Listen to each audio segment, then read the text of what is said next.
주도 섹터 공략 시간 지금부터 시작해 보도록 하겠습니다. 하이투자증권 스마트 PB센터 염정 차장 모셨습니다. 차장님 어서 오십시오. 네, 안녕하세요. 안녕하세요. 오늘 주도력을 가진 섹터 이야기하기 전에 시장 분위기 한번 훑고 가도록 할게요. 팀장님, 네. 한 번도 시장이 쉽다는 적은 없었던 것 같습니다만 요즘 시장이 조금 어떻게 보면 더 까다로운 것 같습니다. 4월부터는 쭉 반도체가 따라가면 됐었는데 복잡 미묘한 것 같아요. 지수의 현재 위치 그리고 특징적인 부분 어떻게 보고 계실까요? 네, 사실 지금 장이 잘 가고 좋은 장처럼 보일 수 있겠지만 실제적으로 이에 대한 체감되는 것과 지수의 느낌이 좀 다르다라고 볼 수 있겠습니다.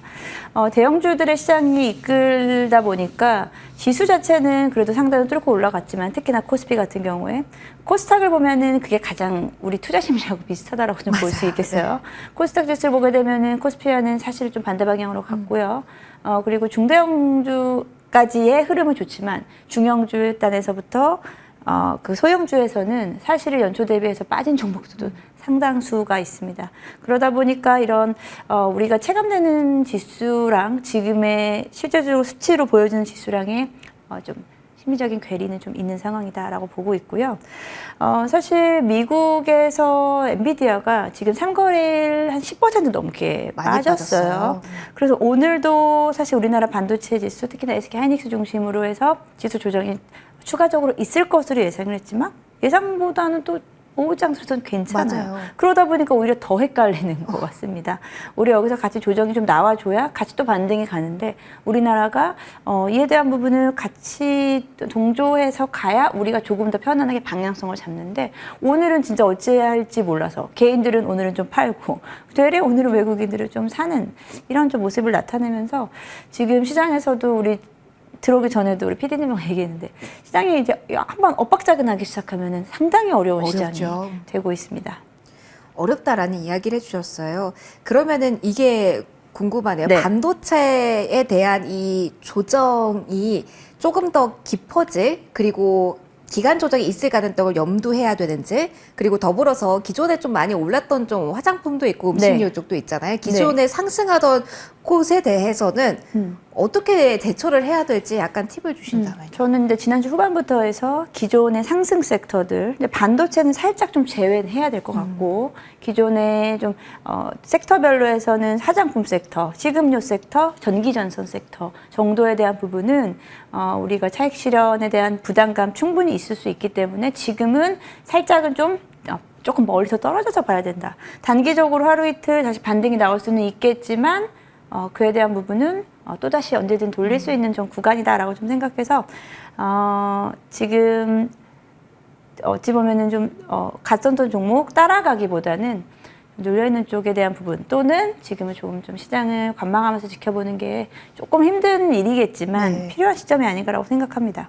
그러면 이게 포인트가 될까요? 가다가 눌린 쪽은 주시해야 되지만 지난주만 하더라도 워낙 지수의 흐름이 좋았을 때는 그동안 소외받았던 쪽, 가격 메리트 가진 쪽을 볼 때다라는 이야기도 많이 나왔잖아요. 거기까지는 시선을 아직은 두진 말까요? 이 가격 메리트가 있다는 게 예를 들어서 화장품, 전기전선 최근에 신고가 냈던 종목이 단기간에 조정을 받는 부분이 가격 메리트가 있다라고 해야 될지에 대한 부분이거든요. 그렇네요. 그죠? 아니면 정말 안 올랐었어서 가격 메리트가 있는 종목. 화학도 있고 2차 전지네. 그렇죠.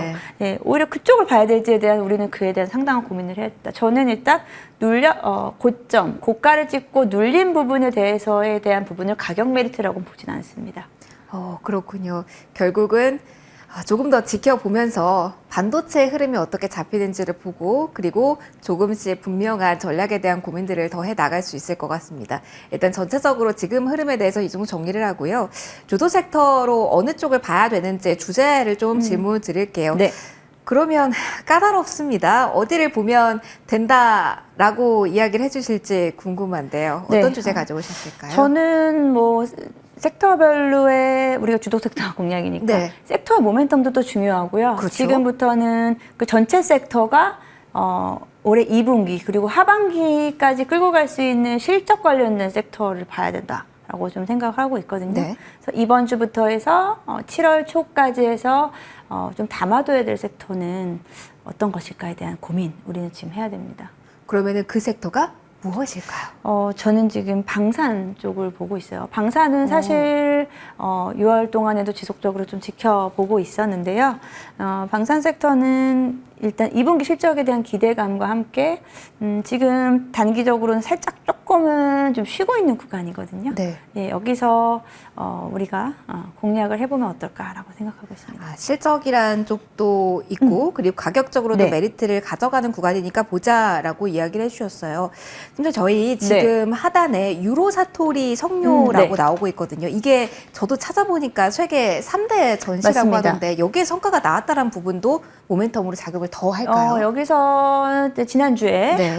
이루어졌고요. 세계 3대 방산 박람회고요. 유럽 최대의 박람회입니다. 여기 우리나라의 대부분의 방산업체들 28곳이 참여를 한 상황이고요. 여기에는 방위산업청장님을 비롯해서 이 유럽 지역을 중심으로 해서 실제로 이와 관련된 고위 관계자분들께서 모두 대거 출동하셨군요. 참여하셔가지고 이에 따른 K방산에 대한 세일즈가 있었고요.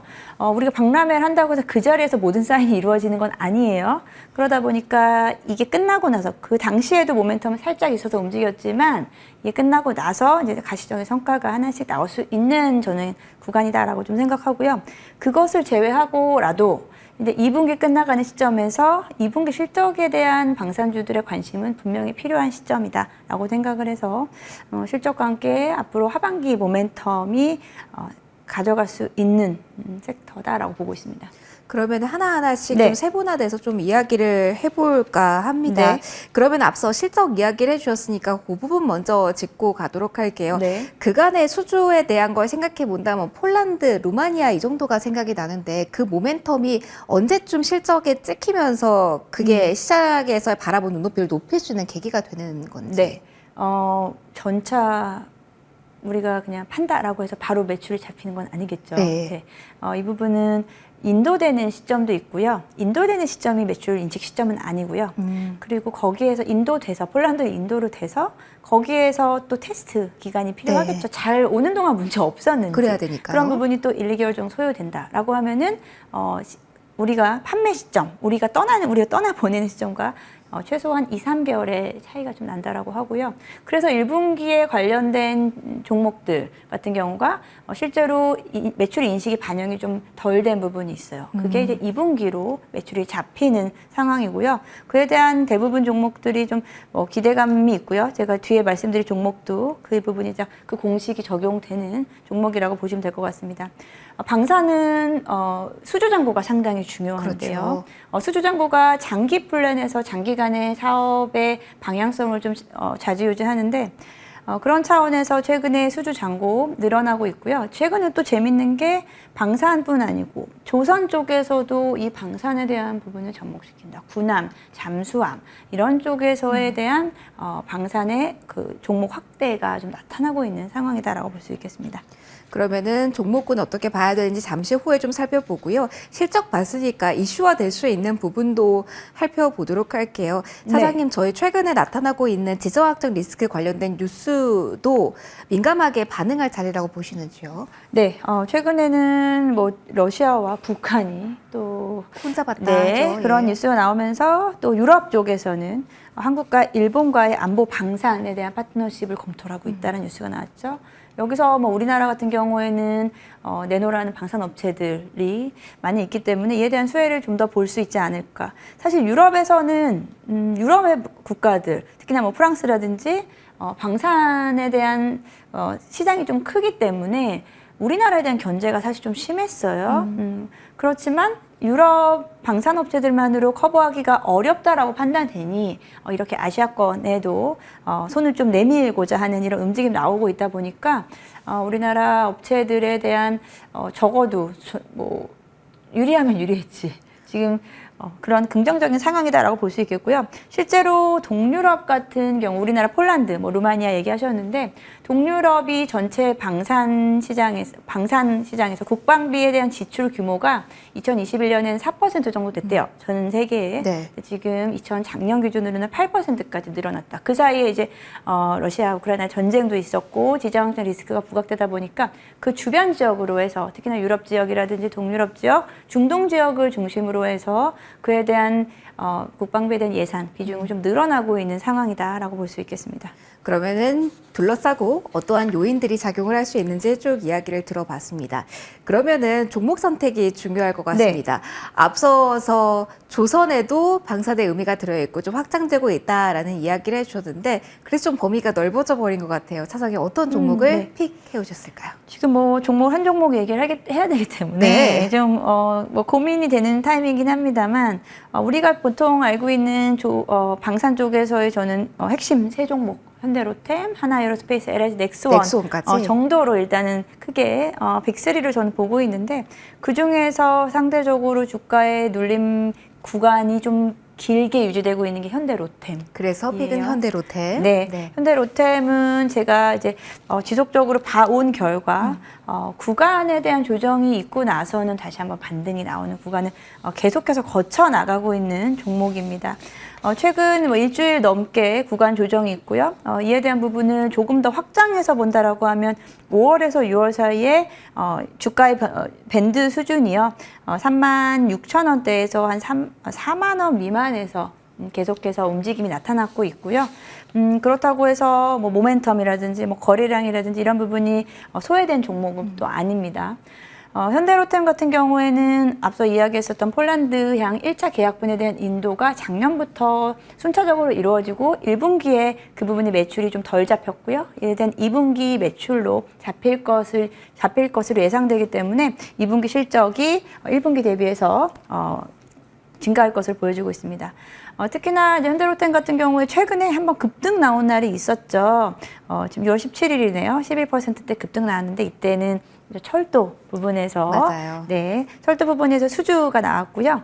현대로템은 철도와 이 방산 쪽에 대한 큰 부분으로 나뉘고 있는데 철도 쪽에서는 꾸준히 수주 잔고 늘어나고 있고 1분기 말 기준으로 수주 잔고가 12조 7천억 원, 전년 대비해서 50% 이상 늘어나면서 안정적인 실적에 대한 기반을 다지고 있고요. 여기서 사실 이제 또 한 가지 한 방이 남아있죠. 폴란드 2차 수주에 대한 부분. 그게 키가 되겠군요. 그럼요. 그에 대한 부분은 계속 살아있기 때문에 종목에 대한 그 에너지가 살아있는 종목입니다. 그래서 눌릴 때는 우리는 조금씩 모아가도 될 만한 종목이다라고 좀 생각을 해서 지금 자리에서 뭐 최근 일주일 전이라고 하면 제가 말씀드린 43,000원 고점에서의 부분은 접근은 좀 피해야 되겠지만 4만 원 미만에서의 구간은 우리가 고려해 볼 만한 수준이다라고 생각하고 있습니다. 수주에 대한 모멘텀, 째기 실적, 그리고 대외적인 이슈까지 감안했을 때 아직까지 에너지가 많이 남아있다. 그래서 오늘 주도섹터 공략에서는 픽으로 현대로템 정리해 주셨습니다. 오늘은 여기서 바로 마무리를 해야 될 것 같네요. 지금까지 시간 하이투자증권 염정 차장과 함께 꾸려봤습니다. 오늘도 소중한 말씀 고맙습니다. 네, 감사합니다.